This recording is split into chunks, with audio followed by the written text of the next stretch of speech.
দেশের আলোচিত মডেল ও চিত্রনায়িকা হুমায়রা সুবাহ গোপনে বিবাহ বন্ধনে আবদ্ধ হয়েছেন বছর দেড়েক আগে। তবে তার এই বৈধ সম্পর্ক এখন পর্যন্ত প্রকাশ্যে না আনলেও সম্প্রতি প্রকাশ্যে এনেছেন এই অভিনেত্রী।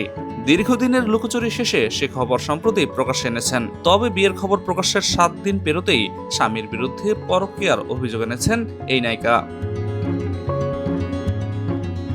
সামাজিক মাধ্যমে স্বামীর সঙ্গে তোলা ছবি পোস্ট করে ইঙ্গিতপূর্ণ হুঁশিয়ারি দিয়েছেন নায়িকা। সুবার অভিযোগ, গত 1 বছরে সবুজের কথিত কিছু মডেল ও নায়িকা তার সংসার ভাঙার চেষ্টা করছেন।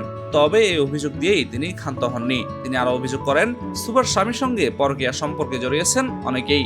সোশ্যাল হ্যান্ডেলের পোস্টে কথিত সেসব নায়িকাকে সতর্ক করেছেন সুবা। এদিকে সুবার স্বামীর পরকীয়ার খবর প্রকাশের পর থেকেই নেটিজেনদের মধ্যে দেখা গিয়েছে মিশ্র প্রতিক্রিয়া। কেউ জানতে চাইছেন কথিত সেসব নায়িকার নাম, আবার কেউ প্রশ্ন তুলছেন তার স্বামীর চরিত্র নিয়েও। এদিকে শোনা যাচ্ছে সুবার সঙ্গে সম্পর্কের জেরে প্রথম স্ত্রীকে ডিভোর্স দিয়েছেন তার স্বামী, যদিও এই বিষয়ে তিনি এখনো মুখে কুলু পেটেছেন। এদিকে সুবার স্বামী একজন যুক্তরাষ্ট্র প্রবাসী, পেশায় সফটওয়্যার ইঞ্জিনিয়ার। জানা গেছে পারিবারিক আয়োজনেই তাদের বিয়ে সম্পন্ন হয়। কিছুদিনের মধ্যে আনুষ্ঠানিকভাবে বিয়ের আয়োজনের পরিকল্পনাও ছিল। তবে স্বামীর পরকীয়ার বিষয়টি প্রকাশ্যে আসতেই আয়োজনে বিঘ্ন ঘটল। মোহাম্মদ তাশরিফ, সিনেওয়ার্ল্ড।